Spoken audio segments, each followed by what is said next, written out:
मेरा नाम शीतल है और मैं एक अच्छे परिवार से संबंध रखती हूँ।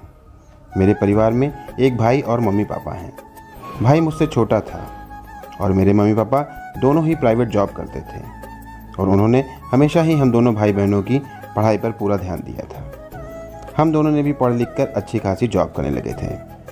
हमारे जॉब करने की वजह से मम्मी ने अपनी जॉब छोड़ दी और घर संभालने लगी। बहुत अच्छी ज़िंदगी बीत रही थी और कुछ ही दिन बाद मेरा रिश्ता भी आ गया। लड़का एक अच्छी कंपनी में जॉब करता था।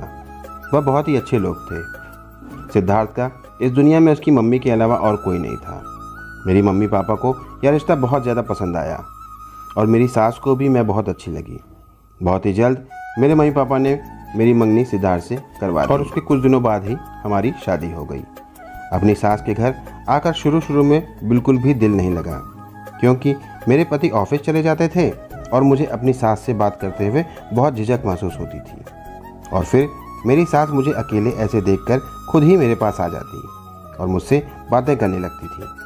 खैर, धीरे धीरे मेरी झिझक भी खत्म हो गई थी और वह मुझे बहुत ही अच्छी लगने लगी। मेरी सास ने अपने आप को बहुत ज़्यादा फिट रखा हुआ था और वह मेरी सास कम मेरे पति की बड़ी बहन ज़्यादा लगती थी। एक दिन मैंने उनसे जब पूछा तो बोलने लगी, मेरी शादी 18 साल की उम्र में ही हो गई थी और ईश्वर के आशीर्वाद से सिद्धार्थ भी शादी के 1 साल बाद ही पैदा हो गया था। उसके 5 साल बाद सिद्धार्थ के पिता हमें छोड़कर चले गए। उनके जाने के बाद मैंने अपने बेटे का पालन पोषण अकेले ही किया है। अपनी सास की बात सुनकर मुझे उनसे बहुत सहानुभूति हुई और हम दोनों घर में सहेलियों की तरह रहने लगे। वह मेरा बहुत ख्याल रखती थी और घर का सारा काम भी हम दोनों मिलकर ही करते थे। कुछ दिनों बाद मेरे पति को कंपनी के काम से दूसरे देश जाना पड़ा। मेरी सास ने बहुत कोशिश की कि मुझे भी उनके साथ भेज दे, पर ऐसा हो ना पाया।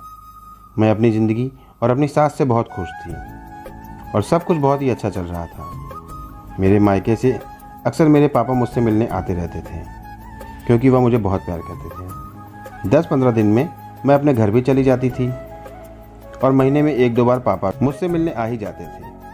मेरी सास को भी पापा के आने से कोई प्रॉब्लम नहीं थी, बल्कि वह तो उनकी बहुत अच्छी तरह से देखभाल करती थी और मेरे पति के सामने भी पापा घर आ जाते और उनसे घंटों घंटों बैठकर बातें करते थे। मगर अब तो पापा मुझसे मिलने रोज ही आने लगे थे और मुझसे थोड़ी बातें करके वो चले जाते थे। कुछ दिनों के बाद धीरे धीरे पापा का घर आना कम होता गया और मैंने जब उनसे पूछा तो बोलने लगे, रोज रोज बेटे के घर आना अब अच्छा नहीं लगता। खैर, एक दिन मैं दोपहर का खाना खाकर अपने कमरे में लेट गई। लेटते ही मुझे बहुत तेज नींद आ गई और जब शाम को मेरी आंख खुली तो घर पर मेरी सास नहीं थी। मैं शाम का खाना बनाने किचन में चली गई। कुछ देर बाद मेरी सास घर आ गई। देखने में ऐसा लग रहा था कि जैसे काफ़ी तैयार होकर घर से निकली हूँ। मैंने पूछा तो कहने लगी कि मेरे दोस्त के बेटे की मंगनी थी, बस वहीं गई थी। मैंने कहा ठीक है और दिल ही दिल में सोचा कि मुझे भी साथ ले जाती। कुछ दिनों के बाद वह फिर से तैयार होकर बाहर जाने के लिए निकली। उन्होंने मुझे नहीं बताया था, लेकिन अचानक मैंने उन्हें देख लिया। मैंने आवाज़ देकर पूछा कि कहाँ जा रही हैं, तो उन्होंने कहा, मैं अपने दोस्त से मिलने जा रही हूँ। मैंने कहा, मुझे भी साथ ले चलो, मैं घर में यहाँ अकेली क्या करूँगी, बोर हो जाऊँगी। तो मेरी सास बोली, अब तुम्हें तैयार होने में बहुत समय लगेगा और मेरी सारी सहेलियाँ आ चुकी होंगी, मैं लेट हो जाऊँगी, तुम फिर कभी चलना। उस दिन उन्हें घर वापस आने में काफ़ी देर हो गई थी। उनसे लेट होने का कारण पूछने पर वह थोड़ा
उस व्यक्ति का चेहरा नहीं देख पाई क्योंकि उसने मास्क और कैप पहना हुआ था। अब मैं यह जानने के लिए बहुत ज़्यादा उत्सुक हो गई कि वह व्यक्ति कौन है जो मेरी सास से चेहरा छुपा कर मिलता है।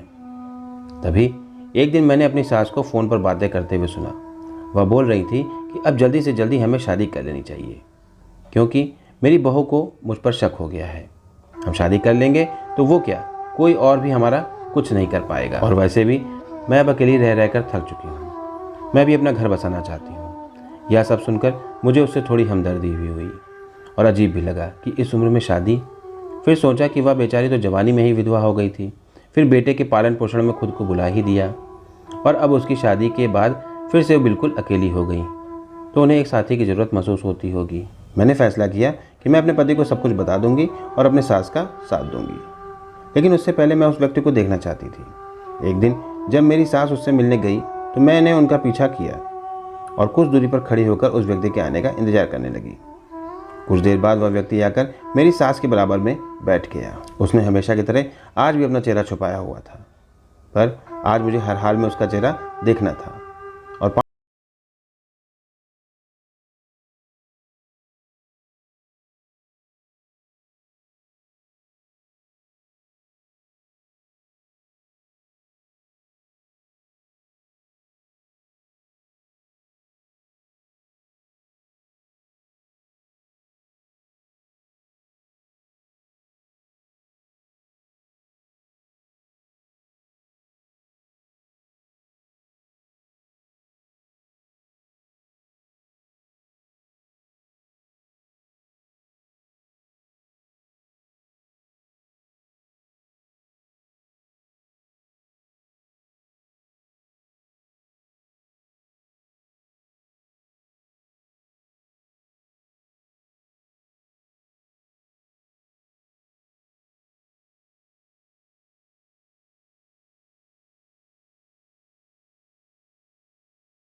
की भी खबर मिली। उसके बाद उन्होंने अपनी मम्मी से सारे रिश्ते खत्म कर दिए और उनसे कभी बात नहीं की। खैर, इन सब बातों से हमारे रिश्ते में किसी तरह की कोई दरार नहीं आई और हम खुशी खुशी अपनी ज़िंदगी जीने लगे। दोस्तों, अब आप लोग बताइए कि क्या एक विधवा को फिर से अपना घर बसाना गलत है? क्या प्रिया की सास गलत थी या सही? तो दोस्तों, यह कहानी यहीं पर समाप्त होती है। इस कहानी के विषय में आपकी जो भी राय है कमेंट सेक्शन में कमेंट करके ज़रूर बताएं। वीडियो को बिना सोचे लाइक कर लें, चैनल को सब्सक्राइब कर लें और पास ही दिए गए बेल आइकन को प्रेस करके उसको ऑल पर ज़रूर सेट कर लें ताकि मेरी आने वाली सभी नई कहानियों और नई वीडियो के नोटिफिकेशन सबसे पहले आप तक पहुंच सकें। तो मिलता हूं फिर किसी नई कहानी के साथ, तब तक के लिए धन्यवाद।